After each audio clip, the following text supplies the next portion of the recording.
यहाँको म जेलमा बस्दा पनि यहाँको जेठो बुढोसँग परिचित छु।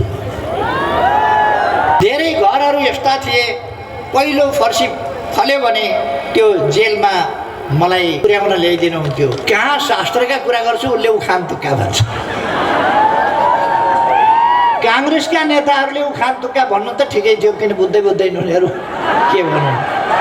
पहिलेदेखि पनि देशमा बुढाबुढी थिए, तर ज्येष्ठ नागरिक भत्ता नेकपा एमाले बुढाबुढी सम्झियो। ज्येष्ठ नागरिक भत्ता सुरु भयो, मैले सम्झाइरहनु पर्दैन। बुझेर नै यहाँ आउनुभएको छ, बुझेर नै यो विशाल उपस्थिति भएको छ। होइन भने हाम्रो सभा पनि हिजोको गठबन्धनको जत्रै हुन्थ्यो होला नि। 5 दलको सभा, हाम्रा वडा अध्यक्ष र वडा सदस्यका उम्मेदवारहरूको सङ्ख्याभन्दा अलिकति बढी थियो। नसुत्ने ननिदाउने मात्रै होइन, आँखा पनि हिमेकी गर्नु हुँदैन। 5 दलीय गठबन्धन भोटले जित्ने होइन। अघिल्लो पल्ट पनि भरतपुरमा हामीले हेरेका छौँ। भोटले जित्ने होइन, भोटले हारेपछि मतपत्र च्यात्ने, चपाउने, निल्ने। बाकस एकछिन पनि आँखाबाट ओझेलमा पर्न दिनु हुँदैन, एकछिन पनि। किनभने हामीले देखेका छौँ, पशुपतिमा गयो भने फुलपाती चढाउन तपाईँ पशुपतिको मन्दिरमा जानभन्दा अगाडि फुलपातीको टोकरी बाँदरले खोसेर लान सक्छ। त्यहाँ त एउटा बाँदर आउँछ, यहाँ 5 वटा एकैचोटि आउँछ। प्रहरी प्रशासनले कसैले एमालेलाई सहयोग गर्नु पर्दैन, एमालेलाई सहयोग चाहिँदैन। एमालेलाई सहयोग चाहिएको तपाईँहरूबाट, जनताबाट। संसदमा सरकार जन्मिन्छ, संसदले सरकार चाहन्छ। यो झाडीमा जन्मिएको गठबन्धन, परमादेशबाट आएको गठबन्धन, यो कसले फालेको हो थाहा छैन। यो प्रमुख भएर 15 वर्ष एमालेको रस चुसेर, एमालेका काँधमा चढेर, एमालेको बुई चढेर 21 महिना प्रधानमन्त्री भएका एकजना मान्छे भन्दै थिए एमाले सिद्ध्याउनै पर्छ। काङ्ग्रेसलाई धम्काउँदै थिए। काङ्ग्रेसलाई धम्काउँदै के भन्दै थिए भने काङ्ग्रेसले घमण्ड नगरोस्। केपी ओलीले घमण्ड गर्दा केपी ओली समाप्त भयो। काङ्ग्रेस पनि त्यस्तै होला अरे, केपी ओली जस्तै हुन्छ अरे काङ्ग्रेस। केपी ओली समाप्त भयो अरे, उनी हलक्क बढे अरे। काङ्ग्रेसले आफ्नो घोषणापत्रमा 8 ठाउँमा आफ्नो अध्यक्षको नाम लेखेको छ। 8 ठाउँमा आफ्नो सभापतिको नाम 8 ठाउँमा लेखेको छ। एमालेको अध्यक्षको नाम 42 ठाउँमा लेखेको छ। भरतपुरमा त पहिले 5 वर्ष अगाडि पनि रुखचिन्हमा भोट हाल्न पाएन। फेरि यसपल्ट पनि रुखचिन्हमा भोट हाल्न पाएन। यसपल्ट जिताउनै पर्ने धम्काइराखेको छ। धम्काएर दिएनौ भोट भने, मेरो छोरीलाई जिताएनौ भने म दुर्घटना गराइदिन्छु देशलाई, धम्की दिइराखेको छ यसरी। अनि खुरुक्क छोरीलाई भोट हालेर जितायो भने म खुसी हुन्छु, उत्साहित हुन्छु। 15-20 वर्ष गठबन्धन कायम राख्छु। सधैँ मेरै छोरी, मेरै भाइ, मेरै भतिजो, मेरै ज्वाइँलाई तिमीहरूले बोकिराख्नुपर्छ। कङ्ग्रेसले कहाँ भोट हाल्यो नि थाहा छैन। कसैले गिलासमा, कसैले पेन्सिलमा, कसैले अन्डामा, अन्डाभित्रका हँसिया हतौडामा, कसैले साइकलमा, कसैले बाल्टीमा, कसैले मगमा, यस्तैमा भोट हाल्यो। प्रचण्डले धम्काउनसम्म धम्काए चितवनमा। यहाँ आएपछि त अर्को निस्किए फेरि काङ्ग्रेसलाई धम्काउने। घमण्ड नगर। कति सिट ल्याएका थियौ पहिले? 23 सिट ल्याएको होइन। हाम्रा बलले तिमीहरू प्रधानमन्त्री हुन पाएको होइन। मन्त्री कसले बनाइदियो तिमीहरूलाई? अनि हामीसँग फुर्ती गर्ने भनेर सुन्नुभयो होला नि। आउँदो संसदीय निर्वाचनमा कसले जित्छ तपाईँहरूलाई सबैलाई थाहा छ। भन्नुहोस् त, आउँदो संसदीय निर्वाचनमा कसले बहुमत ल्याउँछ भन्नुहोस् त तपाईँहरू। 8 सूर्य 7 छ।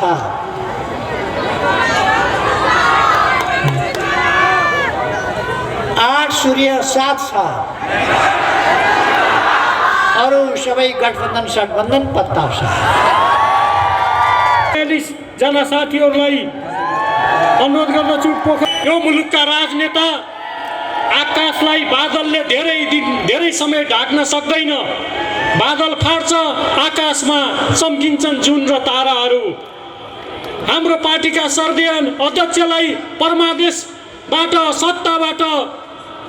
परमादेशबाट हटाइए पनि जनताको मतबाट हामी पुनः सत्तामा आउनेछौँ। स्थानीय सत्तामा हामी वैशाख 30 पछि पुनः आउनेछौँ। केन्द्रीय सत्तामा हामी मङ्सिर पछि पुनः आउनेछौँ र पुनः केपी ओलीलाई यो मुलुकको प्रधानमन्त्री बनाउन जनता आतुर छन्। म यो पोखराको यो विशाल जनसागरलाई सम्बोधन गरिदिनको लागि हाम्रो पार्टीका सर्दीय अध्यक्ष राजनेता आदरणीय कमरेड केपी ओलीलाई हार्दिक अनुरोध गर्दछु। आदरणीय पोखरेली दाजुभाइ दिदीबहिनीहरू सबैमा हार्दिक अभिवादन, नमस्कार। यस कार्यक्रमका अध्यक्ष महोदय, मञ्चमा आसीन पार्टीका उपमहासचिव, पूर्व मन्त्री, पूर्व मुख्यमन्त्री PS गुरुङज्यू लगायत सम्पूर्ण नेता साथीहरू, यस महानगरपालिकामा, पोखरा महानगरपालिकामा विकासको अभियानलाई अघिल्लो टिमले मनबहादुर जोशी र मन्जु गुरुङको टिमले विकासको गतिलाई अगाडि बढाएको थियो। तपाईँ हामीलाई थाहा छ, मनबहादुर जोशीजी स्वास्थ्यको कारणले उहाँलाई बिचमा अप्ठ्यारो भयो। म उहाँको स्वास्थ्य लाभको कामना गर्छु, शीघ्र स्वास्थ्य लाभको कामना गर्छु र अब नयाँ टिम बाँकी रहेका कामहरूलाई त्योभन्दा अझ तीव्र गतिमा अगाडि बढाउने, जनतालाई सुस्त गतिमा सेवा सुविधा उपलब्ध गराउने, यो सुन्दर नगरी, ऐतिहासिक नगरी, प्रकृतिले अत्यन्तै सिँगारेको नगरी, यो पर्यटकीय नगरी, यो साहित्यिक नगरी, यो कलाको नगरी, यस्तो नगरी, यसलाई जसको नाम नै पोखरा छ, यस्तो नगरीलाई अझ सुन्दर, अझ सिँगारिएको, विकसित, आधुनिक, डिजिटल महानगर र स्मार्ट महानगर, हरियालीयुक्त, सफा, स्वच्छ, विकसित महानगर, गरिबी हटाइएको महानगर, त्यस्तो महानगर जहाँ हरेक जनता खुसी छन्, विकास गाउँ गाउँमा, घर घरमा, वडा वडामा, टोल टोलमा पुगेको छ, त्यस्तो महानगरको रूपमा पोखरा महानगरलाई अगाडि बढाउने नेतृत्व लिन अगाडि सर्नुभएका मेयरका उम्मेदवार कृष्ण थापाज्यू, त्यसै गरेर एउटा टिमको रूपमा मेयर उपमेयरले नगर हाँक्ने कामको अगुवाई गर्ने उद्देश्य बोकेर स्थापित, परिचित, कुशल, मृदुभाषी र अत्यन्तै दृढ सङ्कल्पित महिला नेत्री उपमेयरका उम्मेदवार मन्जु गुरुङज्यू, वडा अध्यक्षका उम्मेदवार सबै नाम लिन थाल्यो भने अब 33 वटा वडा छ, मेरो समय नै सिद्धिन्छ। 33 वडाका वडा अध्यक्ष साथीहरू र 33 वडाका वडा सदस्यका उम्मेदवार साथीहरू र उहाँहरू सबैलाई विजयी बनाउने सङ्कल्प बोकेर यहाँ उपस्थित हुनुभएका सम्पूर्ण दिदीबहिनी तथा दाजुभाइहरू, पोखरा मलाई लाग्छ मेरो पनि आफ्नो यहाँ नागरिकता छ। 3 वर्ष उहिले म पोखरा बसेको छु, रत्ननगर पार्दी पोखरा भन्ने मेरो ठेगाना थियो। रत्ननगर पार्दी पोखरामा म 3 वर्ष बसेको छु, डिआइजी कार्यालयकै छेउमा। पूर्वपट्टि प्रहरीको एसपी कार्यालय छ, पश्चिमपट्टि डिआइजी कार्यालय छ, त्यसको बिचमा मान्छे पगाल्न पर्यो भने त्यसलाई इस्पात बनाउन पर्यो भने राख्ने ठाउँ छ एउटा। त्यहाँ म पनि बसिएको छु 3 वर्ष। पोखरा मलाई आफ्नै ठाउँ जस्तो लाग्छ। मैले पोखरा बसेर पोखराको अध्ययन गर्ने मौका पाएको छु, कास्कीको अध्ययन गर्ने मौका पाएको छु, कास्कीका ताल तलैयाहरू पहाडहरू अध्ययन गर्ने मौका पाएको छु। फेवा, बेगनास, रूपा, मैदी, खास्टे, दिपाङ अनेक ताल तलैयाहरू मैले जेल बस्दा अध्ययन गर्ने मौका पाएको। सराङकोट होस् अथवा अहिले चार्ल्स पिक भनेर प्राय चिनिने ताउको डाँडा होस्, ताउ कि काम के भन्छ यो डाँडा, यस्तादेखि लिएर यहाँका अनेक ठाउँहरू म आफै परिचित छु र मेरो एउटा भावनात्मक सम्बन्ध पनि छ पोखरासँग, पोखरेली दाजुभाइ दिदीबहिनीहरूसँग। यहाँको म जेलमा बस्दा पनि यहाँको जेठो बुढोसँग परिचित छु। यहाँका धेरै घरहरू यस्ता थिए, पहिलो फर्सी फल्यो भने त्यो जेलमा मलाई पुर्याउन ल्याइदिनुहुन्थ्यो, पहिलो घिरौँला फल्यो भने, पहिलो लौका फल्यो भने पहिलो साग टिप्टा जेलमा पुर्याइदिने चलन थियो। म पोखराका ती मेरा अभिभावकहरूप्रति वास्तवमै कृतज्ञ छु, आभार व्यक्त गर्न चाहन्छु। उहाँहरूको स्नेहप्रति म कृतज्ञ छु। आज त्यो ठाउँमा फेरि आइपुगेर तपाईँहरूसँग भेट्न पाउँदा मलाई अत्यन्तै खुसी लागेको छ अथवा म हर्षविभोर भएको छु। म जेलमा बस्दा धेरै आमाहरू थिए, त्यसमा मध्ये पनि 4वटी स्पेसल आमाहरू थिए मेरा। अरूले भेट्न पाएन भने पनि 4वटी स्पेसल आमाहरूले लडाइँ गरेर पनि मलाई भेट्नुहुन्थ्यो र सहयोग पुर्याउनुहुन्थ्यो। र मैले 3 वर्षको हुँदा आमा गुमाएको थिएँ, तर पोखरा आएपछि मलाई आमा गुमाए जस्तो लागेन, मेरी आमा बाहिर हुनुहुन्छ जस्तो।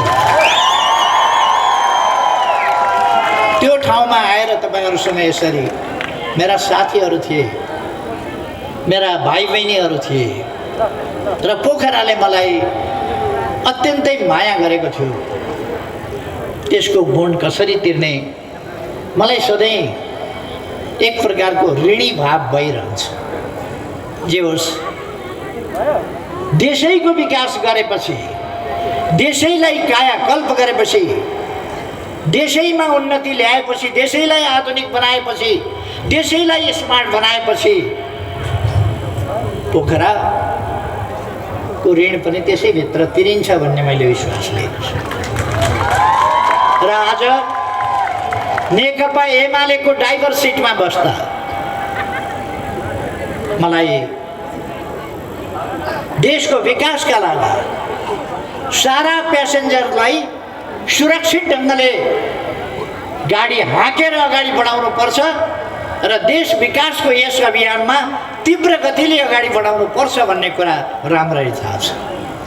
त्यसकारण नेकपा एमालेले देश अगाडि बढाउँदा तीव्र विकासको गति र सुरक्षित ढङ्गले ड्राइभिङ, त्यो सबै कुरामा ध्यान दिएर अगाडि बढाएको छ। एमालेलाई सिद्ध्याउने अनेक प्रयासहरू भए, एमालेलाई खतम पार्ने प्रयास भए, बाहिरबाट हमला गरिए, बदनाम गर्न खोजियो, चरित्र हत्या गर्न खोजियो, एमालेका नीतिहरू बङ्ग्याएर प्रस्तुत गर्न खोजियो। मैले बोलेको त बुझ्ने बुद्धिजीवीहरू थोरै मात्रै छन् कि क्या हो नेपालमा जस्तो लाग्छ। मैले कहाँ शास्त्रका कुरा गर्छु उसले उखान तुक्का भन्छ। काङ्ग्रेसका नेताहरूले उखान तुक्का भन्नु त ठिकै थियो, किन बुझ्दैन उनीहरू के भनौँ। तर अरूले पनि कतिपय केही मान्छेहरू छन् सो कल्ड बुद्धिजीवी, उनीहरूले पनि उखान तुक्का भन्छन् मैले बोलेको कुरालाई। यो उखान तुक्काको कुरा होइन, देश बनाउने नीतिको कुरा हो, विचारको कुरा हो, भिजनको कुरा हो, त्यसलाई साकार गर्ने अठोटको कुरा हो, प्रतिबद्धताको कुरा हो, सङ्कल्पको कुरा हो। त्यसै कारण आज नेकपा एमाले समृद्ध नेपाल बनाउने, नेपाललाई समृद्ध बनाउने र नेपाली जनतालाई सुखी बनाउने अर्थात् समृद्ध नेपाल, सुखी नेपालीको राष्ट्रिय आकाङ्क्षालाई आफ्नो लक्ष्य बनाएर, सम्पूर्ण नेपाली जनताको आकाङ्क्षालाई आफ्नो लक्ष्य बनाएर अगाडि बढिरहेको छ, आफ्नो उद्देश्य बनाएर अगाडि बढिरहेको छ, आफ्नो गन्तव्य बनाएर अगाडि बढिरहेको छ। यस कुरालाई भत्काउनका लागि तपाईँ हामीलाई थाहा छ, नेकपा एमाले सरकारमा पुग्यो कि सरकारमा पाइलो राख्यो एमाले भने विकासको गति अगाडि बढ्छ। 51 सालमा पहिलोपल्ट सरकारमा पाइला टेक्न पायो। पहिलेदेखि पनि देशमा बुढाबुढी थिए, तर ज्येष्ठ नागरिक भत्ता नेकपा एमाले बुढाबुढी सम्झियो, ज्येष्ठ नागरिक भत्ता सुरु भयो। मैले सम्झाइरहनु पर्दैन, मैले के प्रसङ्गमा मात्रै भनेको हुँ भने एमाले सरकारमा पाइलो टेक्यो कि समाज सुधारका कामहरू, विकासका कामहरू, सुशासनका कामहरू, शान्ति सुव्यवस्था स्थापना गर्ने कामहरू, यी सबै काम नेकपा एमाले सरकारमा गयो कि अगाडि बढ्छ। नेकपा एमाले सरकारमा गयो कि आफ्नो गाउँ आफै बनाऊ जस्तो राष्ट्रिय जागरणका अभियानहरू सुरु गर्छ, सञ्चालन गर्छ। तपाईँ हामीले सबैले देखेका छौँ, धेरै भन्नु पर्ला जस्तो लाग्दैन। फेरि तपाईँहरू यहाँ यो उपस्थिति वास्तवमा भन्ने हो भने तपाईँहरू बुझेर नै यहाँ आउनुभएको छ, बुझेर नै यो विशाल उपस्थिति भएको छ। होइन भने हाम्रो सभा पनि हिजोको गठबन्धनको जत्रै हुन्थ्यो होला नि। 5 दलको सभा, हाम्रा वडा अध्यक्ष र वडा सदस्यका उम्मेदवारहरूको सङ्ख्याभन्दा अलिकति बढी थियो। म त्यता भनिरहन चाहन्न, तर मैले के भनेको भने तपाईँहरूको यस उपस्थितिले, तपाईँहरूको जागरण, तपाईँहरूको सजगता, तपाईँहरूको अठोट, तपाईँहरूको सङ्कल्प यसलाई देखाउँछ। यो गर्मीमा तपाईँहरू छाता हुने छाता ओढेर, छाता नहुने यसै बसेर यो गर्मीको सामना गरिरहनु भएको छ र सूर्य चिन्हलाई विजयी बनाउने, नेकपा एमालेलाई विजयी बनाउने, देश विकास गर्ने सङ्कल्पलाई विजयी बनाउने, देशमा शान्ति सुव्यवस्था र सुशासनको, भ्रष्टाचारबाट मुक्त देशको अभियानलाई अगाडि बढाउने त्यो सङ्कल्प तपाईँहरू अप्ठ्याराहरू, कठिनाइहरू, दुःखहरू झेलेर त्यस सङ्कल्पमा तपाईँहरू दृढ हुनुहुन्छ र अगाडि बढ्नु भएको छ। त्यसै कारण यहाँ तपाईँहरू उपस्थित हुनुहुन्छ। यहाँ धेरै साथीहरू यो सभास्थलमा मात्रै होइन, पर बाटामा रुखका फेदहरूमा, टहरा मुनि अथवा पर गल्लीहरूमा, गल्लीभन्दा टाढासम्म तपाईँहरूको आम उपस्थिति छ। यसले एउटा सङ्कल्प लिएको देखिन्छ र यसले वास्तवमा भन्ने हो भने वैशाख 30 गते शुक्रबार हुने स्थानीय तहको निर्वाचनमा पोखरा महानगरपालिकाले के गर्छ भन्ने कुरा, के परिणाम ल्याउँछ, पोखरेली जनताले के परिणाम ल्याउँछन् भन्ने कुरा यस उपस्थितिले देखाइसकेका छ। अब एमालेको विजय भइसकेका छ, वास्तवमा विजय भइसकेका छ। एउटा कर्मकाण्ड वैशाख 30 गते कर्मकाण्ड पुर्याउनु पर्नेछ, छाप लगाउन हामी हरेक जानुपर्नेछ। हामीले भोट हालेनौँ भने त फेरि जित्दिन्न नि त। भोट हाल्ने विधि हामीले पुर्याउनु पर्नेछ। जनताका अभिमतहरू, जनताका मतहरू सुरक्षित ढङ्गले, जनताले निर्वाध ढङ्गले मतदान गर्ने स्थिति बनाउनुपर्छ र जनताले मतदान गर्नुपर्छ। म पार्टी कार्यकर्ताहरूलाई, पार्टी कमिटीलाई, नेताहरूलाई सबैलाई भन्न चाहन्छु, जनताले मत मात्रै हालेर हुँदैन। तपाईँहरूले मतको रक्षा उस्तै सजग ढङ्गले, सुदृढ ढङ्गले गर्नुपर्छ। रामायणमा एउटा कथा आउँछ, राम र सीताको सुरक्षाका लागि 12 वर्ष लक्ष्मण सुतेनन् अरे, निदाएनन् अरे।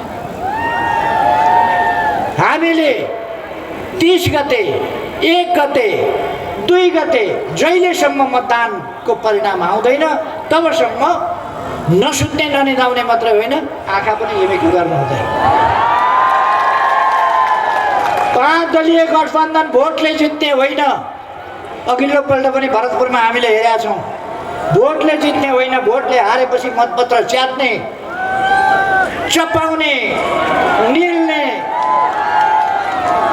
यसै गर्छ। के गर्न सकिन्छ नचाहिँदो त्यही गर्छ। तपाईँहरूले एउटा सिन्धुपाल्चोकको सभामा एउटा माओवादी नेताको भाषण युट्युबमा छ, तपाईँहरूले हेर्नु होला। निर्वाचन आयोगले सुन्या छ कि छैन थाहा छैन। सबै अस्त्र प्रयोग गर्ने, कब्जा गर्ने, आतंक मचाउने, अरूलाई प्रवेश नदिने, आफ्ना मात्रै मान्छेलाई प्रवेश गराउने, आफूले मात्रै भोट हाल्ने, जसरी पनि जित्ने भनेर उनले भाषण गरेका छन्। उनीहरूको नीति त्यो हो। नेकपा एमालेलाई पार्टी जित्ने मात्रै कुरा होइन, लोकतन्त्र जिताउने कुरा छ।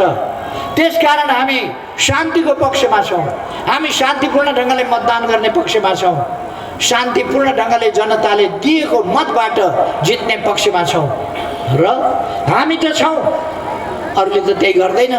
त्यसकारण कसैले शान्ति सुव्यवस्थामा खलल पार्न खोज्छ भने जनताको मतलाई अर्कै ढङ्गले, गलत ढङ्गले, धाँधली, हिंसा, अनेक हिसाबले खल बनाउन खोज्छ भने त्यो हामीले दृढतापूर्वक रोक्नु पर्दछ। बाकस एकछिन पनि आँखाबाट ओझेलमा पर्न दिनु हुँदैन, एकछिन पनि। किनभने हामीले देखेका छौँ, पशुपतिमा गयो भने फुलपाती चढाउन, तपाईँ पशुपतिको मन्दिरमा जानभन्दा अगाडि फुलपातीको टोकरी मादरले खोसेर लान सक्छ।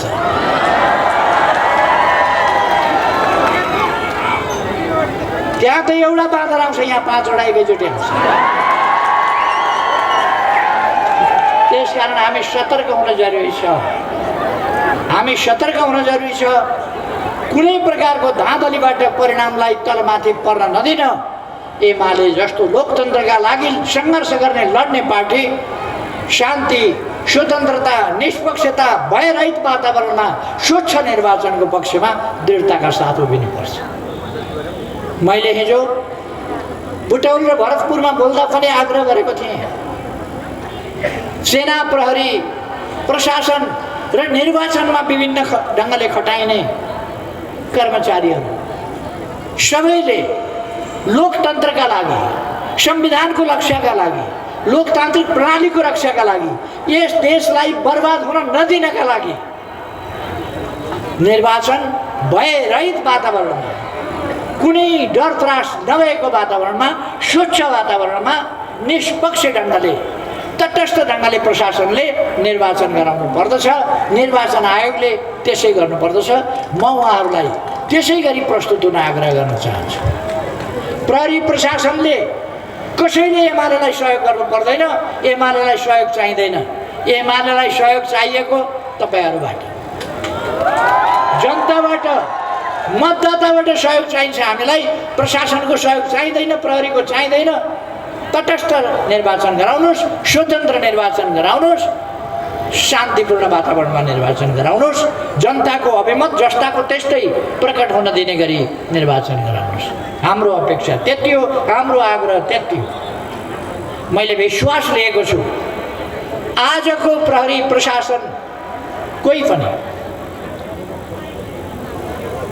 मैले भनिरहनुपर्छ जस्तो लाग्दैन, कोही पनि यो 5 दलीय गठबन्धन जस्तो यो देशको कलङ्क, संविधानको कलङ्क, लोकतन्त्रको कलङ्क, सरकारका नामको कलङ्क, यो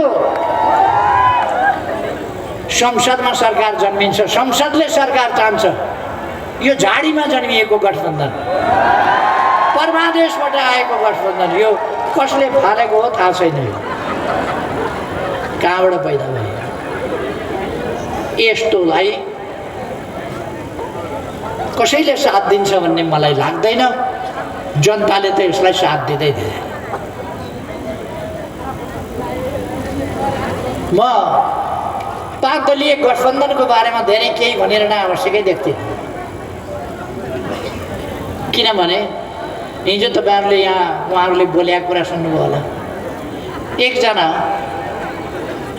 एमालेको 15 वर्ष रस चुसेर प्रमुख भएर 15 वर्ष एमालेको रस चुसेर एमालेका काँधमा चढेर एमालेको बुई चढेर 21 महिना प्रधानमन्त्री भएका एकजना मान्छे भन्दै थिए एमाले सिद्ध्याउनै पर्छ। काङ्ग्रेसलाई धम्काउँदै थिए। काङ्ग्रेसलाई धम्काउँदै के भन्दै थिए भने काङ्ग्रेसले घमण्ड नगरोस्। केपी ओलीले घमण्ड गर्दा केपी ओली समाप्त भयो। काङ्ग्रेस पनि त्यस्तै होला अरे, केपी ओली जस्तै हुन्छ अरे काङ्ग्रेस।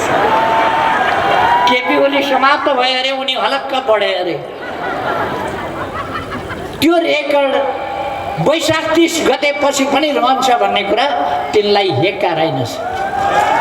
म तिनलाई भनिदिन चाहन्छु, वैशाख 30 गतेको परिणाम आएपछि देशमा को सकिएछ, को खत्तम भएछ, त्यो कुरा जनताको परिणामले जनताले बताउँछ। म बताइरहनु। म कति मात्रै आग्रह गर्न चाहन्छु भने यो गठबन्धन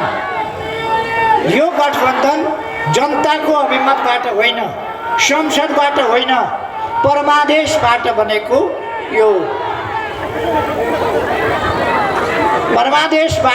यो गठबन्धन अलोकतान्त्रिक ढङ्गले, असंवैधानिक ढङ्गले, लोकतान्त्रिक होइन अलोकतान्त्रिक ढङ्गले, असंसदीय ढङ्गले बनेको गठबन्धन हो। जनताको अभिमतले होइन। यसपल्ट अब वैशाख 30बाट हामीले जनताको अभिमत, जनताको शक्ति, जनताको तागत देखाउन सुरु गर्नुपर्छ। उहिले मलेसियामा आन्दोलनका बेला एउटा गीत चलेको थियो, मजदुर किसानको बल अब हामी देखाइदिन्छौँ, श्रमजीवीहरूको बल हामी अब देखाइदिन्छौँ भन्ने एउटा गीत थियो। त्यस्तै गरेर हामीले अब जनताको बल देखाइदिनुपर्छ गठबन्धनलाई। मलेसिया सम्झिँदा मैले काङ्ग्रेसका एकजना नेताको भाषण पनि फ्याक्ट सम्झिएँ। फेरि उहाँहरूले भन्नुभयो धेरै त सक्दिनँ, 5-6 जनालाई मलेसिया फ्री टिकट, फ्री भिसामा पठाइदिनुहोस्। उहाँहरूको नीति के रहेछ भन्दा मलेसिया पठाउने म्यान पावर कम्पनी खोल्या होला भित्रभित्र। त्यसै भएर फ्री भिसा, फ्री टिकट सबै पठायो भने त फाइदा हुँदैन नि, केहीलाई चाहिँ पठाउने अरे 5-6 जनालाई। हामी भन्न चाहन्छौँ, हामी मलेसिया सलेसिया होइन, देशभित्र युवाहरूलाई शिक्षा दिन्छौँ, तालिम दिन्छौँ, उहाँहरूलाई रोजगारीका अवसर दिन्छौँ र आफै उद्यमी व्यवसायीको रूपमा उनीहरूलाई विकास गर्छौँ। रोजगारी दिने मात्रै होइन, उद्यमी व्यवसायीका रूपमा, स्टार्टअपको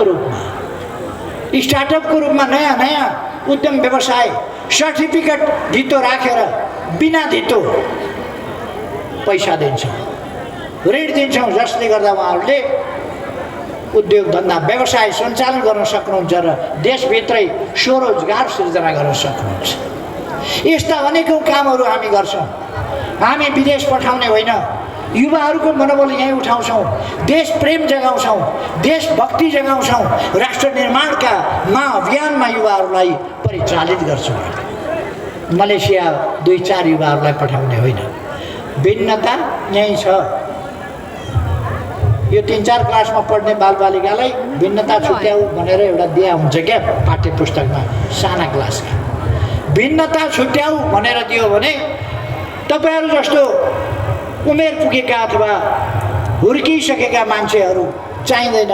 साना बच्चा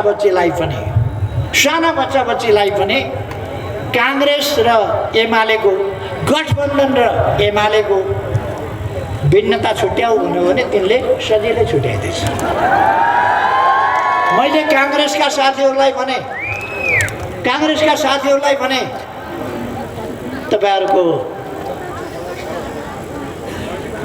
तपाईँहरूको आफ्नो घोषणापत्र हेर्नुहोस्।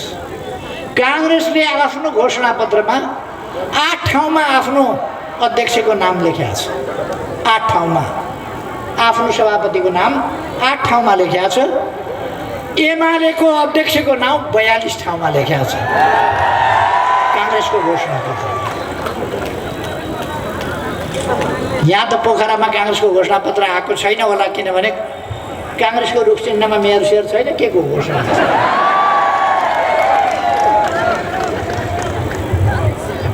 काङ्ग्रेसका कार्यकर्ता साथीहरूमाथिका मुख्य नेता बाहेक अरू नेताहरूमाथि मेरो सहानुभूति छ। मैले हिजो भरतपुरमा पनि बोल्दा भने कसरी मन थामेको होला काङ्ग्रेसका कार्यकर्ताहरूले। भरतपुरमा त पहिले 5 वर्ष अगाडि पनि रुख चिन्हमा भोट हाल्न पाएन, फेरि यसपल्ट पनि रुख चिन्हमा भोट हाल्न पाएन। यसपल्ट जिताउनै पर्ने धम्काइराखेको छ। धम्काएर दिएनौ भोट भने, मेरो छोरीलाई जिताएनौ भने म दुर्घटना गराइदिन्छु देशलाई, धम्की दिइराखेको छ यसरी। अनि खुरुक्क छोरीलाई भोट हालेर जितायो भने म खुसी हुन्छु, उत्साहित हुन्छु। 15-20 वर्ष गठबन्धन कायम राख्छु। सधैँ मेरै छोरी, मेरै भाइ, मेरै भतिजो, मेरै ज्वाइँलाई तिमीहरूले बोकिराख्नुपर्छ। कस्तो गजब छ। 15-20 वर्ष कायम राख्ने गठबन्धन चिताउन उनका नाउँमा राजीनामा गरिदिने, काङ्ग्रेसका साथीहरूले रुखमा भोट हाल्न कहिल्यै नपाउने। अब त हुँदै गएर चितवनमा कङ्ग्रेसले कहाँ भोट हाल्यो नि थाहा छैन। कसैले गिलासमा, कसैले पेन्सिलमा, कसैले अन्डामा, अन्डाभित्रका हँसिया हतौडामा, कसैले साइकलमा, कसैले बाल्टीमा, कसैले मगमा, यस्तैमा भोट हाल्यो। कसरी मन थामेको होला। म उहाँहरूलाई भन्न चाहन्छु, काङ्ग्रेसका नेताहरूले काङ्ग्रेसलाई सिद्धान्तहीन बनाए, नीतिहीन बनाए, गन्तव्यहीन बनाए।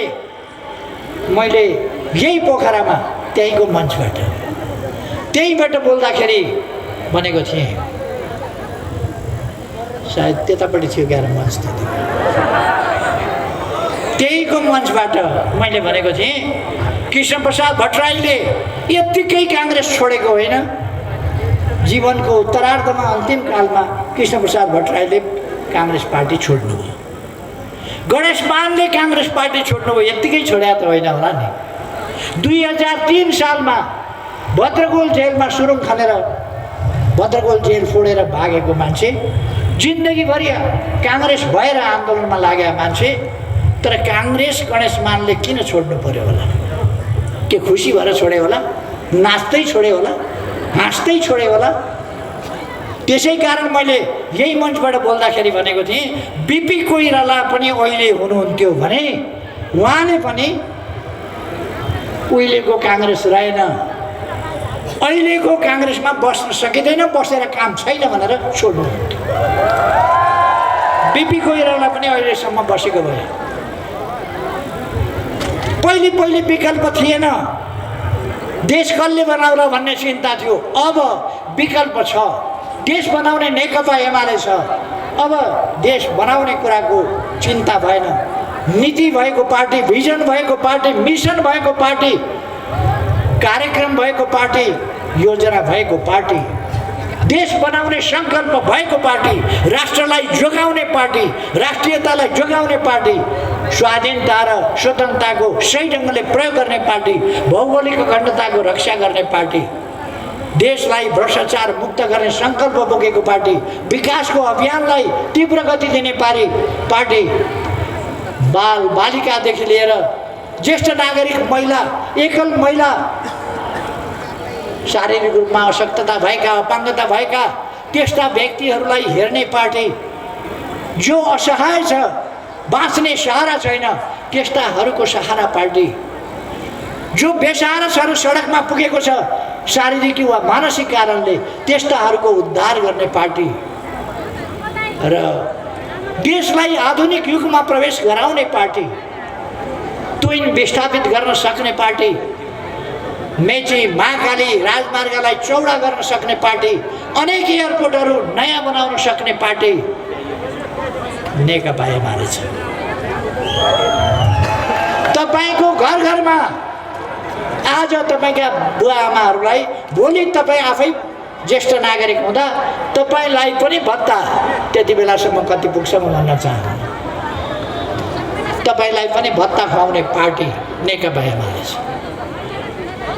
मजदुरका लागि, किसानका लागि, उद्यमी व्यवसायीहरूका लागि, पर्यटन व्यवसायीहरूका लागि, सेवा क्षेत्रमा लागेका साथीहरूका लागि, निर्माण व्यवसायीका लागि, यातायात व्यवसायीका लागि, होटल व्यवसायीका लागि या अरू प्रकारका व्यवसायहरूका लागि हेर्ने, तिनीहरूको संरक्षण गर्ने, तिनीहरूलाई सुविधा सहुलियत दिने पार्टी नेकपा एमाले छ। यस्तो पार्टी भएपछि भारी मन लिएर, चित्त दुखाएर, पिर छातीभरि बोकेर किन अल्मलिनुहुन्छ? 30 गतेसम्म तपाईँलाई एमालेमा प्रवेश गरिहाल्न मिल्दैन भने सजिलो छ। 30 गते एमालेलाई भोट हाल्नु, त्यसपछि प्रवेश गर्नु, एमालेमा आउनु। एमाले बन्दै गएको पार्टी हो र यो सबैको पार्टी हो, देश बनाउने पार्टी हो। यो पोखरेलीको पार्टी हो, स्याङ्जालीको पार्टी हो, कास्केलीको पार्टी हो, पर्वतेलीको पार्टी हो, बागलुङेलीको पार्टी हो, मनागेलीको पार्टी हो, मुस्ताङेलीको पार्टी हो, तराईको पार्टी हो, मधेसको पार्टी हो, पूर्व पश्चिम सबैतिर बस्ने, हिमाल पहाड तराईमा बस्ने सबै जनताको साझा पार्टी हो। सबै पेसा व्यवसायका, सबै समुदायका जनताको साझा पार्टी हो। त्यसै कारण यो सामाजिक भौतिक विविधता, भौगोलिक विविधतालाई सम्पदा सम्पत्ति मान्दछ, देशको गौरव र गहना मान्दछ। त्यसमा विभेद, त्यसमा क्लेश अथवा त्यसमा वैमनस्यता बढाएर, द्वन्द्व मचाएर, एकअर्कामा झगडा लगाउने होइन। विविधतालाई सौन्दर्य मानेर, सम्पदा मानेर अनि राष्ट्रिय सामाजिक सद्भाव कायम गर्दै राष्ट्रिय एकता बनाउने र मजबुत राष्ट्रिय शक्ति बनाउने पार्टी हो। यो पार्टी भएपछि के चिन्ता भयो त? एमाले छँदैछ, आउनुहोस्। अहिलेसम्म पनि अरू पार्टीमा अल्मलिएर रहेका साथीहरूलाई म आग्रह गर्न चाहन्छु, आउनुहोस्, नेकपा एमालेमा आउनुहोस्, देश बनाउने अभियानमा सामेल हुनुहोस्। यो अभियान बाटो बन्दा कसको गाडी मात्रै हिँड्छ, कसको ट्रक मात्रै हिँड्छ भन्ने कुरा छैन, सबैको हिँड्छ। एयरपोर्ट बन्दा सबैका लागि बन्छ र डिजिटल नेपाल बन्दा सबैका लागि बन्छ। उद्योग स्थापना हुँदा सबैका लागि रोजगारीका अवसरहरू सिर्जना हुन्छन् र अरू रोजगारीका अवसरहरू सिर्जना हुँदा सबैका लागि बन्छ। कृषिको आधुनिकीकरण गर्दा सबैका लागि बन्छ। त्यसकारण आउनुहोस्, एमालेमा सरिक भएर जाउँ। अहिले प्रवेश गर्ने साथीहरू प्रवेश गरौँ, अप्ठ्यारो नमानौँ। अब प्रवेश गरिहाल्न सकिन्न भने एमालेलाई साथ दिउँ। अहिले काङ्ग्रेसले यस महानगरपालिकामा एमाले आफै बसेको पार्टी टुक्र्याएर, छुट्याएर, त्यसलाई ध्वस्त पारेर कम्युनिस्ट हो भन्दै कम्युनिस्टको विरोध गरेर चलेका अवसरवादी तत्त्वहरूलाई पोखरा जिम्मा दिने कठैभरि। पोखरा जिम्मा लाउने कसलाई भने एमालेको टाउकाबाट झरेको एउटा र एमालेबाट टुक्रिएको एउटा सानो चोइटो। 5 दलको यो हालत छ, उहाँहरूको 5 दलको त्यो हालत छ। त्यसमा एमालेबाट टुक्रिएको एउटा चोइटोलाई पोखरा महानगरपालिका, यो महानगरपालिकाको गौरव। लेखनाथ पौडेलको यो ठाउँ जसले काव्यमय देश बनाउनु भयो यही लेखनाथमा जन्मिएर, अली मियाँको यो ठाउँ जसले लोकभाषा लोकगीतहरू गन्कायो, भुपी शेरचनको यो थलो जसले काव्य मार्फत देशमा एउटा जागरण ल्यायो। भुपी शेरचनले घुम्ने मेचमाथि अहिले बसेका अन्धाहरू त्यसै बेला देखेका थिए, त्यसै कारण उसै बेला लेखेका थिए अन्धो, के अरे घुम्ने मेचमाथि अन्धो मान्छे। अहिले पनि जनताले छानेर त त्यसो गरेका थिएन, तर परमादेशबाट भुपी शेरचनको कविता टक्रक्क फेरि आइपुग्यो। जे अनेक साहित्यकार, अनेक कविहरू, अनेक प्रतिभाहरू, अनेक गायकहरू गायिकाहरू जन्माउने यो थलो, साहित्यकार चिन्तकहरू जन्माउने यो थलो। र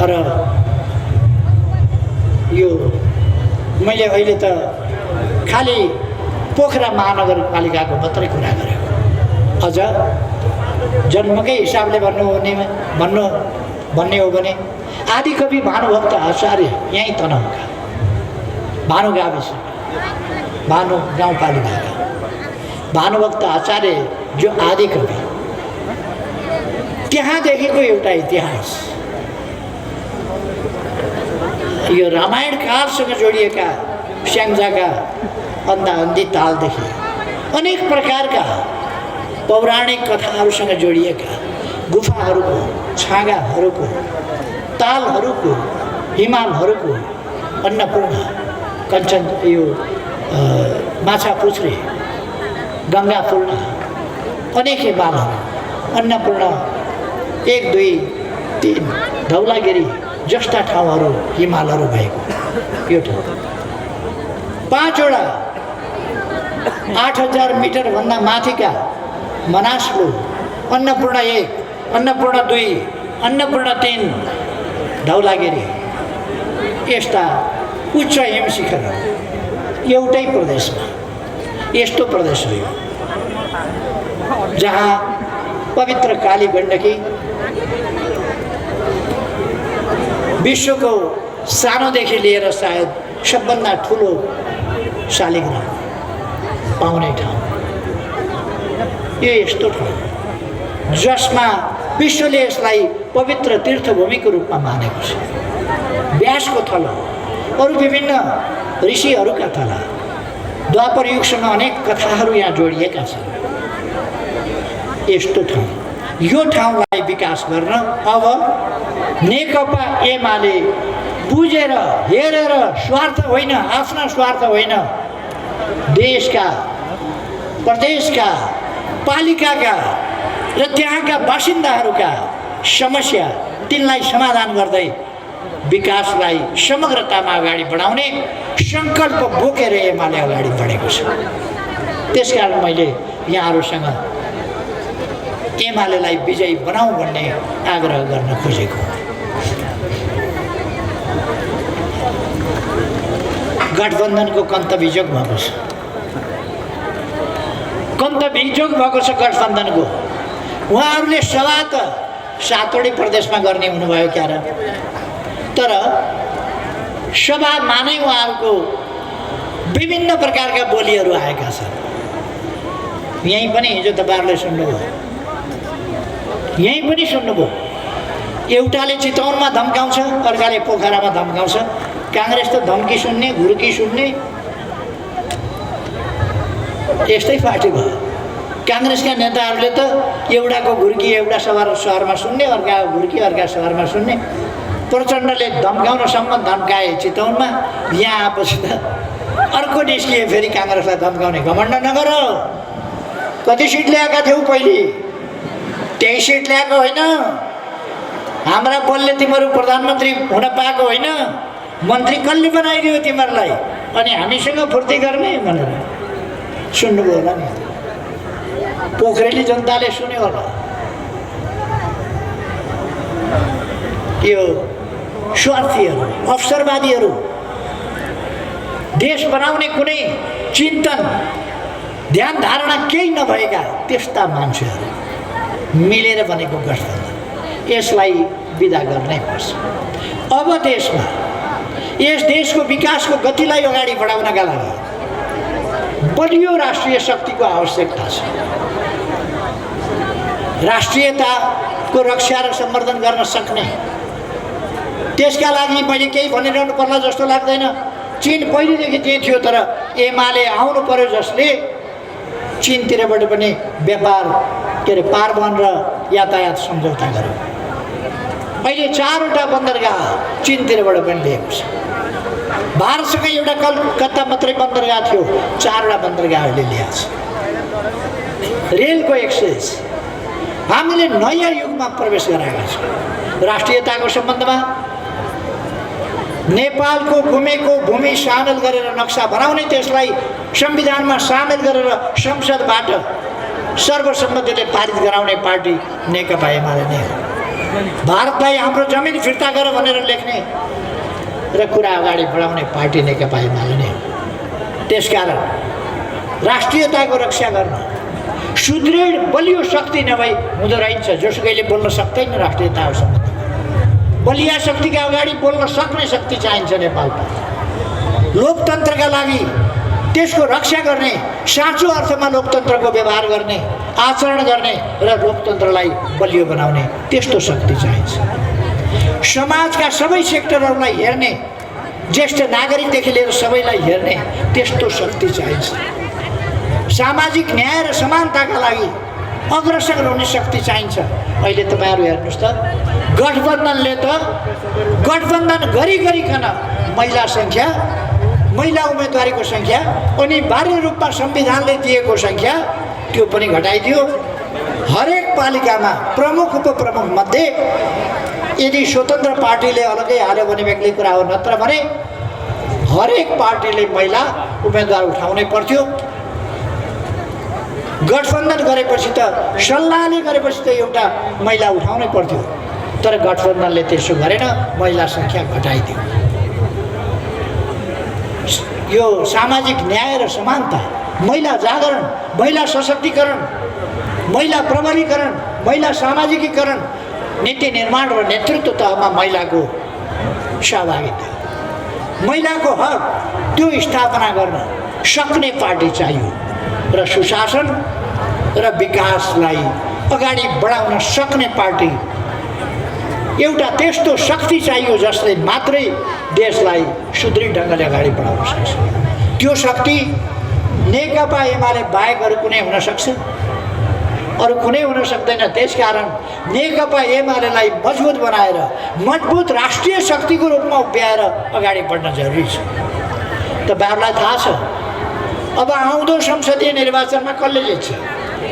तपाईँहरूलाई सबैलाई थाहा छ। भन्नुहोस् त, आउँदो संसदीय निर्वाचनमा कसले बहुमत ल्याउँछ भन्नुहोस् त तपाईँहरू? त्यसो भएपछि बहुमत संसदीय निर्वाचनमा, प्रदेश निर्वाचनमा एमाले बहुमत ल्याउने निश्चित छ। किनभने एमालेको लहर देशव्यापी रूपमा आएको छ। एमाले कुनै गल्ती गर्नेवाला छैन, देशप्रति बेइमानी गर्नेवाला छैन, जनतालाई धोका दिनेवाला छैन। त्यसकारण एमालेको यो लहर घट्नेवाला छैन, बढ्दै जानेवाला छ र एमाले आउँदो आम निर्वाचनमा बहुमत ल्याउँछ। बहुमत ल्याएर सरकार बनाउँछ। तर बहुमत ल्याएर केन्द्रमा सरकार बनाउने, प्रदेशमा सरकार बनाउने, पालिका हार्यो भने केन्द्रका नीतिहरू, योजनाहरू, बजेटहरू पालिकाबाटै कार्यान्वयन हुँदैन। स्वच्छता पालिकाबाटै हुँदैन, गतिशीलता पालिकाबाट आउँदैन। त्यसकारण सङ्घ, प्रदेश र पालिका मिलेर देश अगाडि बढाउनु पर्दछ। विकासको गति अगाडि बढाउनु पर्दछ, सुशासनको गति अगाडि बढाउनु पर्छ, जनतालाई सेवा सुविधा उपलब्ध गराउने कुरा अगाडि बढाउनु पर्दछ।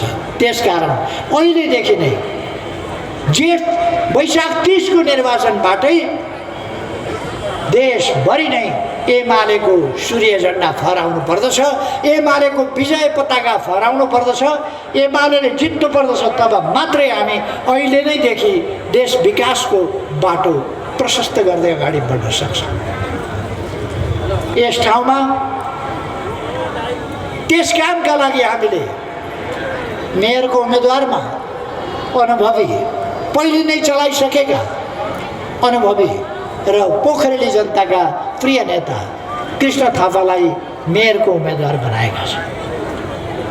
त्यसै गरेर एक कार्यकाल कुशलतापूर्वक नगरपालिका महानगरपालिका हाँकेर महिलाहरूको शान प्रतिष्ठा स्वच्छता त्यो बढाएर न्याय कसरी दिनुपर्छ, कसरी न्याय निरूपण गर्नुपर्छ, भेदभाव पक्षपात नगरिकन निष्पक्ष र तटस्थ कसरी रहनुपर्छ ती कुरा बताएर पोखरेली जनताको आँखाको नानी जस्तो भएर कार्यकाल सफलतापूर्वक सम्पन्न गरेर आउनुभएकी मन्जु गुरुङलाई फेरि हामीले उपमेयरको पदमा उम्मेदवार बनाएका छौँ। त्यसै गरेर हाम्रा अनुभवी राजनीतिक क्षेत्रमा र जनप्रतिनिधित्वको क्षेत्रमा विभिन्न ढङ्गले लामो समय काम गरेका अनुभवी साथीहरूलाई वडा अध्यक्षहरूमा उठाएका छौँ। सुविचारी ढङ्गले राष्ट्र निर्माणको हाम्रो सङ्कल्पलाई ध्यानमा राखेर त्यसै गरेर हामीले वडा सदस्यहरू, महिला सदस्यहरू, दलित सदस्यहरू छानिकन योग्यतम राम्रा उम्मेदवारहरू सही ढङ्गले काम गर्न सक्ने र पोखरा महानगरपालिकालाई सुन्दर समृद्ध नगर बनाउने, आधुनिक नगर बनाउने त्यो सङ्कल्पमा क्रियाशील हुन सक्ने त्यस्ता साथीहरूलाई उम्मेदवार बनाएका छौँ। त्यसकारण म भन्न चाहन्छु तपाईहरूले उहाँहरूलाई ढुक्कले भोट दिए हुन्छ। तपाईहरूलाई थाहा छ मैले अघि नै भने पोखरासँग मेरो पुरानो सम्बन्ध छ। पोखरासँग 40 वर्ष अगाडिदेखिको सम्बन्ध छ। 40 वर्ष अगाडि ल्याएर मलाई पोखराको जेलमा थुनिएको थियो र म 43सम्म एक वर्ष स्याङ्जा लगिएको थिएँ, तर पटक पटक यहाँ पनि ल्याइन्थेँ। 39, 40, 41, 42 यी वर्षहरू म यहाँ जेलमा बसेको थिएँ र जेलबाट मैले पोखरा महानगरपालिका, बेगनास यी सबै ठाउँहरू रूपा अथवा यता नगरकोटदेखिका अध्ययनहरू गरेको थिएँ। सराङकोटदेखिका मैले सबै ठाउँहरू अध्ययन गरेको थिएँ। मैले यहाँका साथीहरू चिनेको थिएँ, यहाँका पत्रिका पसलहरू चिनेका थिएँ, यहाँ धेरै नेता कार्यकर्ता साथीहरू मैले चिनेको थिएँ। तीमध्ये कृष्ण थापा एकजना। त्यसकारण तपाईँहरू के ढुक्क पर्नुहोस् भने काङ्ग्रेसका नेताले डडेलधुरा पुगेर थर्काएछ। रुखमा भोट नहाल्ने ठाउँमा त्यस्ता पालिकामा 1 पैसा बजेट पठाउँदैन भनेर मानिल्याउँ। राष्ट्रको बजेट जनताले रगत पसिना बगाएर तिरेको करबाट जम्मा भएको रकम, त्यो रकम उनले नपठाउने अरे। उनका बुताको कुरा हो, त्यो उनको खल्तीको पैसा हो। कसैले निजी सम्पत्ति हो, कसैको बाउबाट पाएको अंश हो कि माइतबाट ल्याएको दाइजो हो। त्यो बजेट पठाउँदैन भन्ने, विकासका लागि बजेट त्यस्तो बोल्ने म तपाईँहरूलाई भन्न चाहन्छु। तर ती सपना उडायो सबै हुरीले हुन्छ अब चुनावपछि।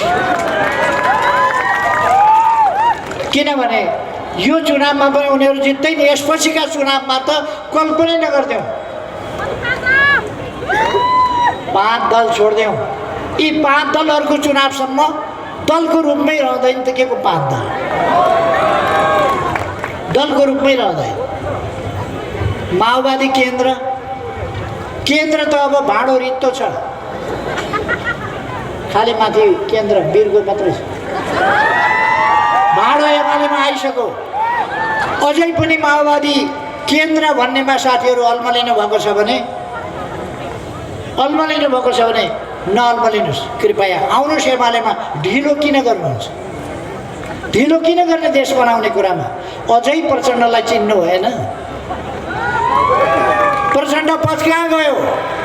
तपाईँहरूलाई महान जनयुद्ध जनवाद आउँछ ल्याउँछु भनेर भनेको होइन। अहिले लडाइँ के रहेछ भन्दा छोरी बुहारी भाइ भतिजा होइन रहेछ र लडाइँ। उनले राष्ट्रमा सङ्कट ल्याउने रहेछन्।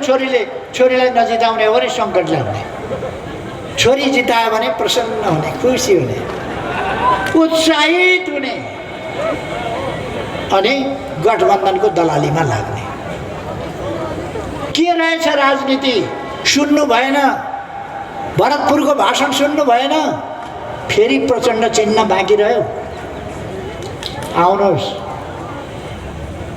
हामी आफ्नै छोरी होइन देशका छोरी, आफ्नै भाइ होइन देशका भाइ, देशका बहिनी, तिनका लागि काम गर्छौँ। आफ्नै भाइ, आफ्नै छोरा, आफ्नै छोरीका लागि, आफ्नै बहिनीका लागि होइन।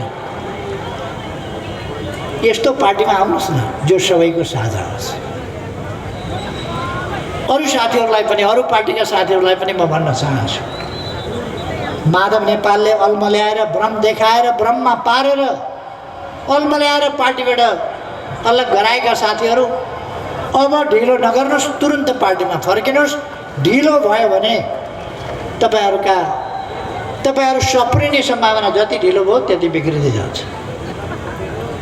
अब म नेकपा एमालेका कमरेडहरूलाई भन्न चाहन्छु, आफैले भने जस्तो नहुन सक्छ, आफैले भनेको कुरा नपुग्न सक्छ, कहिले कहिले आफूलाई भए हुन्थ्यो भन्ने लागेको हुनसक्छ, तर पार्टीले निर्णय गर्दा सबै पक्ष विचार गरेर निर्णय गर्नुपर्ने हुन्छ।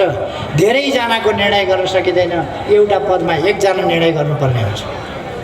त्यसकारण पार्टीले जुन निर्णय गर्छ त्यो निर्णयमा प्रसन्नताका साथ, खुसीका साथ, खुसी किन हुन पर्यो भने 5 दलीय गठबन्धनलाई, जसले देश विकासलाई अवरोध गर्न खोजेको छ त्यस गठबन्धनलाई पराजित गरेर हामीले राष्ट्र निर्माणको महाअभियान अगाडि बढाउँदैछौँ। त्यसमा लाग्न पाउनु नै हाम्रा निम्ति गर्वको कुरा हो। यस अत्यन्तै गर्विलो यस महाअभियानमा हामी प्रसन्नताका साथ खुसी हौँ। नेकपा एमालेको चिन्हले नै भन्छ हामीलाई, कामतिर हेर्नुहोस् त कति उज्यालो छर्लङ्ग, कोइलाको रुखको आगो जस्तो हो र यो, भित्र धोत्रो परेको सुकेको रुखको जस्तो हो र। अनि यो चाहिँ एउटा टुडो भाँचिने मसिना भएको कलमको छेसको जस्तो हो र। यहाँनिर ए खित्रीको खसिया टुडो भाँचिएछ, यसो के गर्दा सुकेछ मसिना, त्यस्तो खालको होइन। पेन्सिलको लिड सिद्धिएछ जस्तो होइन। ग्लास बोकेर आएका छन् खित्रीको ज्वरो भने चकनाचो, के खाने ग्लास हो त्यो पनि थाहा छैन।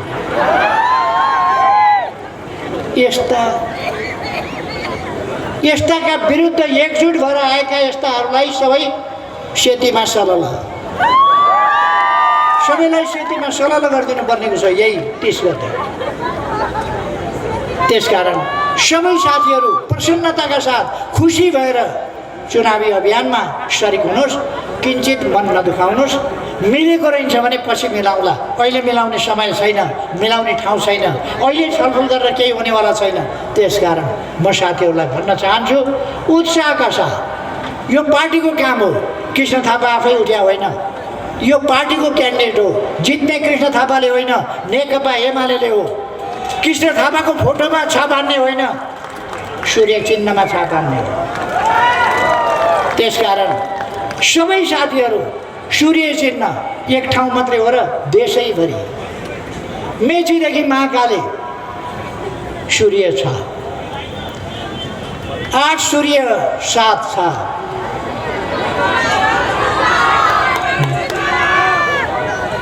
8 सूर्य 7 छ, अरू सबै गठबन्धन सठबन्धन पत्ता छ। यस महान अभियानमा लाग्न परेन, देश बनाउने अभियानमा लाग्नु परेन। मैले विश्वास लिएको छु हाम्रा सबै साथीहरू यस अभियानमा अत्यन्तै सक्रियताका साथ लाग्नुहुनेछ, मनमा किञ्चित केही अप्ठ्यारो नमानिकन लाग्नुहुनेछ र यस अभियानलाई सफल बनाउनुहुनेछ। म फेरि एकपल्ट पोखरेली दाजुभाइ दिदीबहिनीहरूलाई हार्दिक आग्रह गर्न चाहन्छु, सूर्य चिन्हमा छाप लगाउने तपाईँको काम, उम्मेदवारहरूलाई जिताउने तपाईँको काम, यस ठाउँको विकास गर्ने एमालेको काम। जिताउने जिम्मा तपाईँको, विकासको जिम्मा एमालेको। यहाँका जनतालाई भन्न चाहन्छु यही सन्देश गाउँ गाउँमा, टोल टोलमा, घर घरमा भोट दिएर जिताउने काम तपाईँको छ एमालेको अध्यक्षले भन्ने कुरा सबैमा पुर्याइदिनुहोस्। म आग्रह गर्न चाहन्छु तपाईँहरू सबैको भलो होस्, सुस्वास्थ्य रहोस्, सबैमा शुभकामना भन्दै आफ्नो भनाइ टुङ्ग्याउँछु। धन्यवाद। धन्यवाद सर्वोदय पार्टी अध्यक्ष आदरणीय शर्मा ओलीलाई। हामीसँग समय छैन, त्यसर्थ हामी तुरुन्तै प्लेन आएर अघि नै बसिसकेका छ, हामी तुरुन्तै हिँड्नुपर्नेछ। यहाँ प्रवेश गर्ने साथीहरूलाई म भन्न चाहन्छु मेरो तर्फैबाट प्रवेश गर्ने हो। मेरो तर्फबाट प्रवेश गराउनका लागि म यहाँ प्रतिनिधि तोक्छु। पिएस गुरुङ हुनुहुन्छ, सोमनाथ अधिकारी प्यासी हुनुहुन्छ, त्यसै गरेर जगत विश्वकर्मा हुनुहुन्छ, खगराज अधिकारीजी हुनुहुन्छ। उहाँहरूले मेरो तर्फबाट साथीहरूलाई टिका लगाएर, खादा लगाएर प्रवेश गर्नुहुनेछ। हामीलाई प्लेनले छोड्यो भनेदेखि कतै उजुरबहादुर केही लाग्दैन, आफू ढिलो पुग्ने अनि प्लेनले छोड्ने के हो। अहिले ललितपुर महानगरपालिकामा विशाल आमसभा छ, त्यसमा सम्बोधन गर्न पुग्नै पर्नेछ। त्यसकारण दाजुभाइ दिदीबहिनीहरूले बुझिदिनु हुनेछ भन्ने मैले आग्रह गरेको छु र म बिदा हुन्छु। धन्यवाद। धन्यवाद सर्वोदय अध्यक्षलाई। हामी 33 वडामा प्रमुख उपप्रमुखसहित जितेर पोखरामा रेकर्ड तोड्नेछौँ। म यो विश्वास अध्यक्ष कमरेडलाई दिलाउन चाहन्छु र पार्टी प्रवेशको लागि नेकपा माओवादी केन्द्रका सचिवालय सदस्य कमरेड लक्ष्मी सुवेदीलाई म मञ्चमा बोलाउँछु।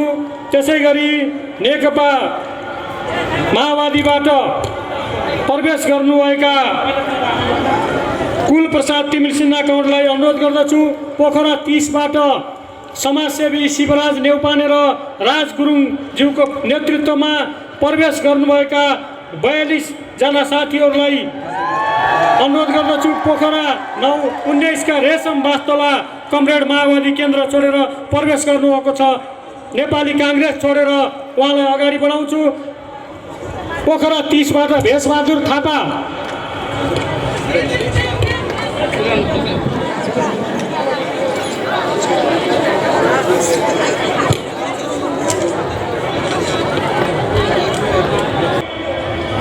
सिक्स लेनको न्यू रोड बनाएको व्यक्तित्व, पोखरालाई स्वच्छ सुन्दर हराभरा पोखरा बनाउनको लागि अगुवाको भूमिका खेलेको व्यक्तित्व, हाम्रो पार्टीको तर्फबाट मेयर पदका प्रत्याशी उम्मेदवार, वैशाख 30 गतेसम्मको प्रत्याशी, जेठ 1 गते पछिको पोखराको मेयर कमरेड कृष्ण थापालाई म आफ्नो सार्वजनिक प्रतिबद्धता मन्तव्य राख्नको लागि हार्दिक अनुरोध गर्दछु।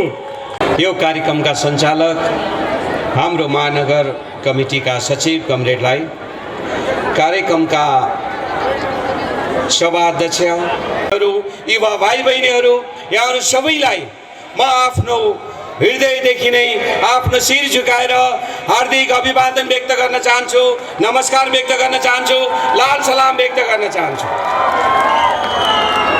र आज हामी यहाँहरूको अगाडि उभिएर उम्मेदवारको हैसियतले केही प्रतिबद्धताहरू व्यक्त गर्दैछौँ। धन धनी बलेको आगोमा परेपछि सुकेको चिज मात्रै होइन, काँचो चिज पनि जल्नै पर्छ।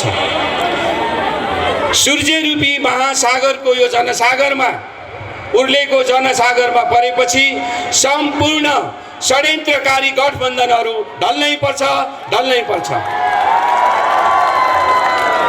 र आज हामी सर्वप्रथम हाम्रो पार्टीको तर्फबाट निर्माण गरिएको र प्रतिबद्धता व्यक्त गरिएको यो घोषणापत्र हामीले जारी गरेका चाहिँ छौँ। म यहाँहरूको अगाडि त्यो विश्वास दिलाउन चाहन्छु, यो घोषणापत्रलाई हामीले 100% कार्यान्वयन गर्ने र जनताको सेवामा आफूलाई लगाउने त्यो प्रतिबद्धता सर्वप्रथम व्यक्त गर्न चाहन्छु र यो घोषणापत्र सम्पूर्ण रूपमा कार्यान्वयन गरिने चाहिँ छ। 2054 सालमा तत्कालीन उपमहानगरपालिका भइरहँदा हाम्रो पोखराको क्षेत्रफल अलि सानो थियो। त्यो बेलामा अल्पमतको मेयर भए पनि हामीले चलाउने मौका पाएका चाहिँ थियौँ, जनताको सेवा गर्ने मौका पाएका चाहिँ थियौँ। र 2074मा हाम्रो आदरणीय नेता मानबहादुर जीसी र मन्जु देवी गुरुङको नेतृत्वमा हाम्रा विगतमा गरेका सम्पूर्ण कामहरूलाई कार्यान्वयन गर्ने र नयाँ पोखरा निर्माणको लागि जुन एउटा आयाम थप्नु भएको छ त्यसलाई थप निरन्तरता दिँदै उहाँहरूको पदचापलाई इमान्दारीपूर्वक अगाडि बढाउने म अर्को प्रतिबद्धता व्यक्त गर्न चाहिँ चाहन्छु। र आदरणीय यहाँ उपस्थित हुने दाजुभाइ तथा दिदीबहिनीहरू, हामी पोखरालाई अन्तर्राष्ट्रिय स्तरको एउटा समृद्ध सहर बनाउन चाहिँ चाहन्छौँ। हाम्रो अभिभारा स्वच्छ सुन्दर पोखराको नीतिलाई कार्यान्वयन गर्दै हामी पोखरालाई संसारकै एउटा उत्कृष्ट पर्यटन गन्तव्यको रूपमा स्थापित गर्न चाहिँ चाहन्छौँ।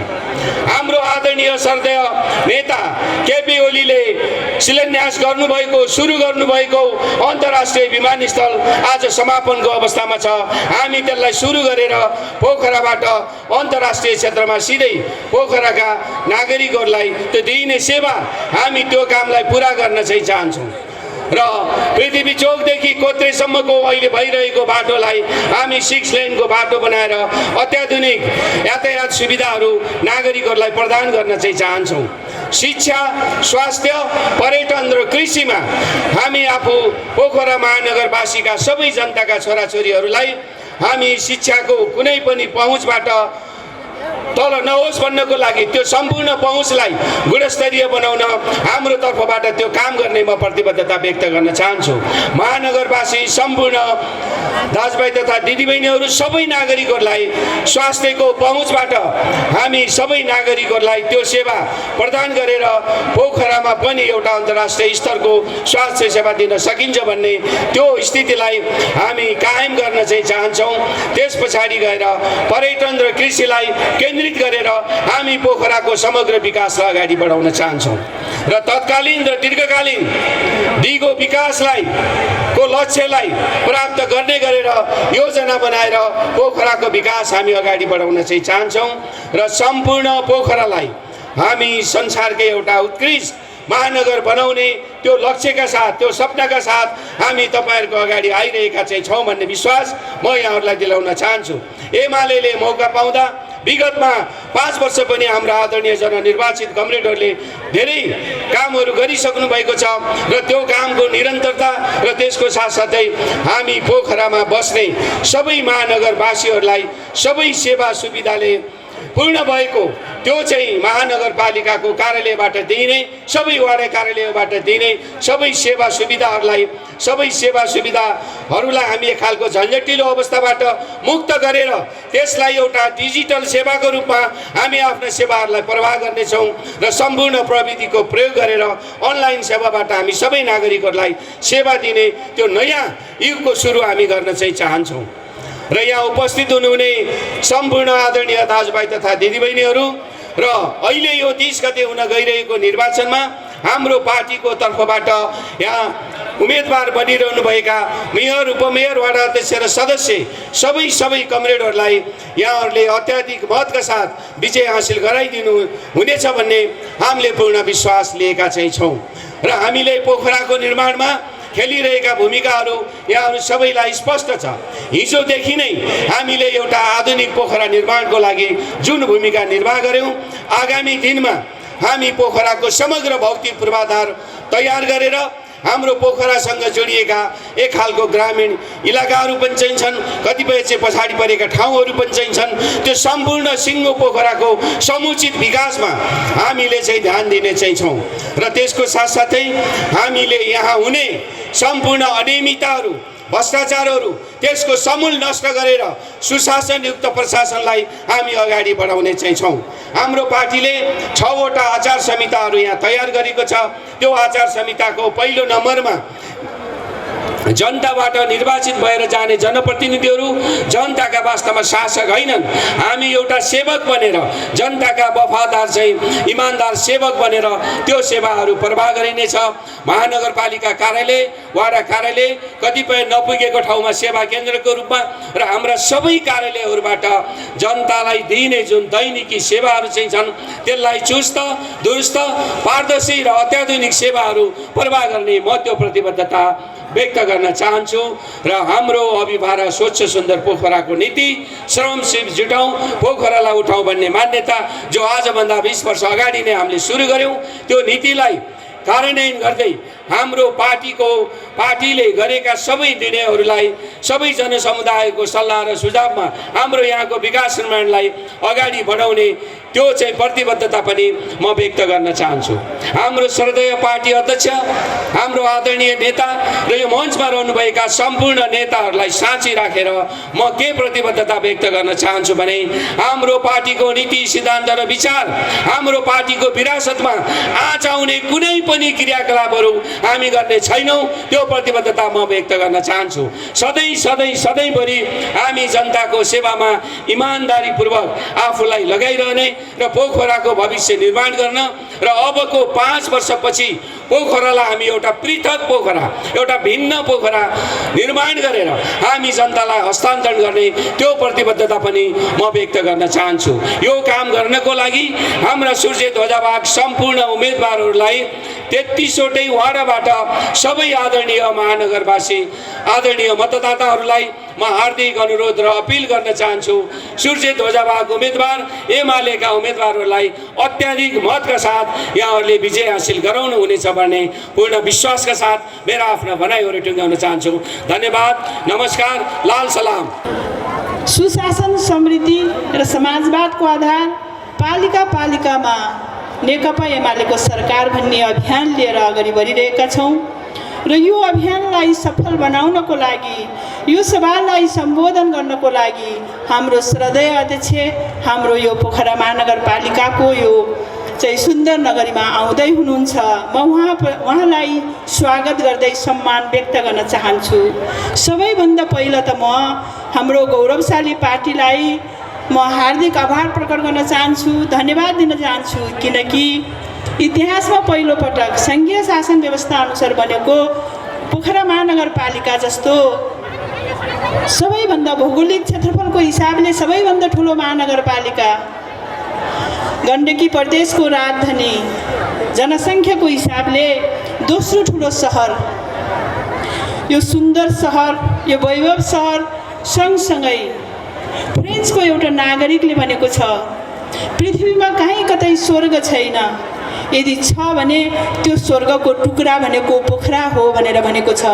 त्यो सुन्दर नगरी, त्यो महानगरपालिकाको नेतृत्व गर्ने मलाई 74 सालमा पनि मलाई त्यो अवसर प्रदान गर्यो र आज पनि फेरि मलाई दोस्रो पटक यो महानगरपालिकाको उपप्रमुख पदको उम्मेदवार भन्ने अवसर प्रदान गरेको छ। म हाम्रो गौरवशाली पार्टीप्रति, हाम्रो नेता कमरेडहरूप्रति हार्दिक आभार प्रकट गर्न चाहन्छु, धन्यवाद दिन चाहन्छु। र 2074 सालको निर्वाचनमा हामीलाई तपाईहरूले 2/3 साथ श्रद्धेय मेयर मानबहादुर जीसी र म उपप्रमुख मन्जु देवी गुरुङको टिमलाई विजयी गरेर पठाउनु भएको थियो र हामीले त्यहाँ गइसकेपछि हाम्रो कामहरू विभिन्न कारणले केही असहज परिस्थितिहरू सिर्जना भयो, कोभिड आयो, धेरै कुराहरू भयो, तर यो असहज परिस्थितिको बावजुद पनि मलाई लाग्छ हामीले धेरै कामहरू गरेका छौँ। हामीले पूर्वाधार विकासलाई प्राथमिकतामा राखेर काम गरेका थियौँ ताकि सबै वडाहरूले पोखरा महानगरपालिकाको नागरिक हो भन्ने अनुभूति गर्न सकोस् भन्ने हिसाबले हामीले पूर्वाधार विकासलाई प्राथमिकतामा राखेर काम गऱ्यौँ। हाम्रो पालामा हामीले सडक सञ्जाललाई प्राथमिकतामा राखेका थियौँ। 1585 किलोमिटरभन्दा बढी सडक बाटोहरू पिच ढलान र कालोपत्रे भएको छ भने पोखरा महानगरपालिकाको वडाहरू हामीले हाम्रो आवश्यकता अनुसारको थिएन। त्यसैले पनि हामीले वडा कार्यहरूलाई व्यवस्थित गर्ने कार्यमा हामी लाग्यौँ र रूपमा सशक्तिकरण गरेर लैजान हामीले उपप्रमुखसँग महिला कार्यक्रम सञ्चालन गरेका छौँ।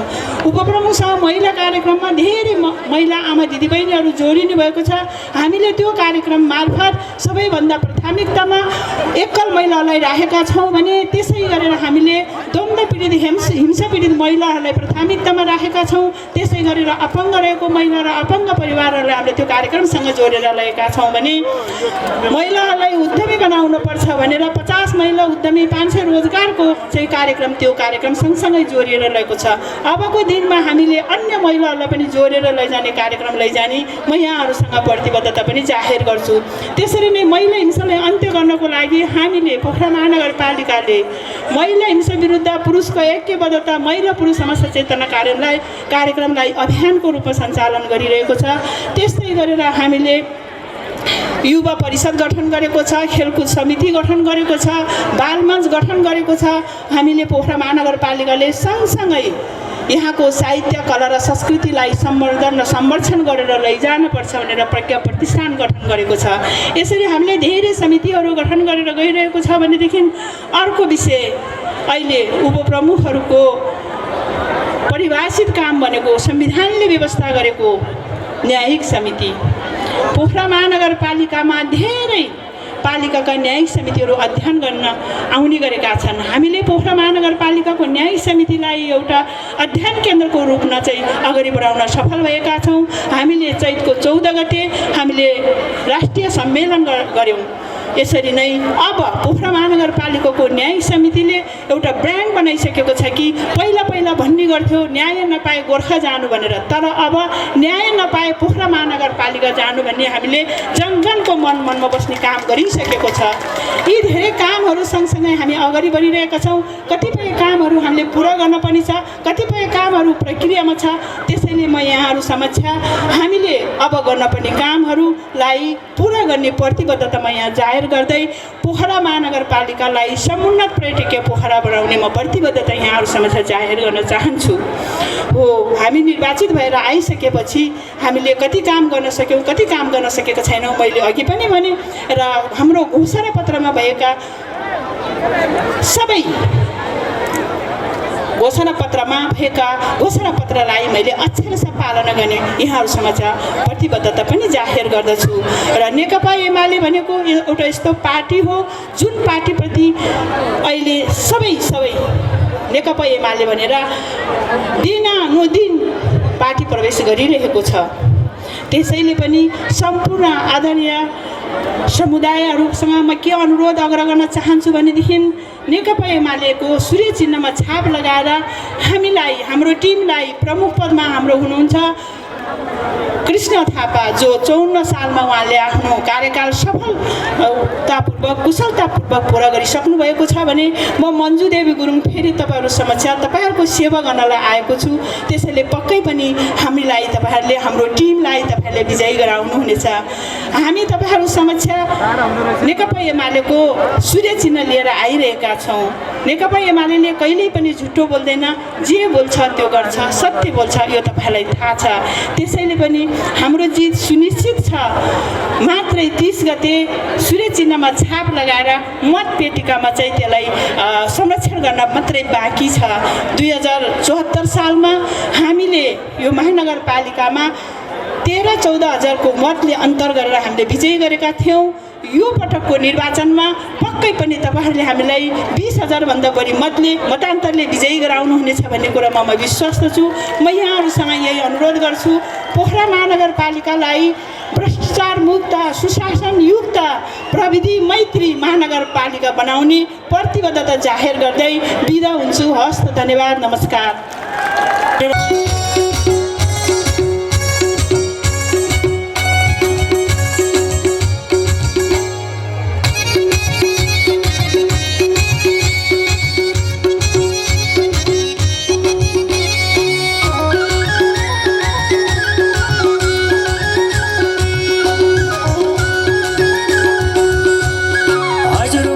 भन्नुहुन्छ सूर्यमा भोट हाल्ने, हजुर आमा भन्नुहुन्छ एमा भोट हाल्न लाहुरबाट आउँछु भन्छन् दाइले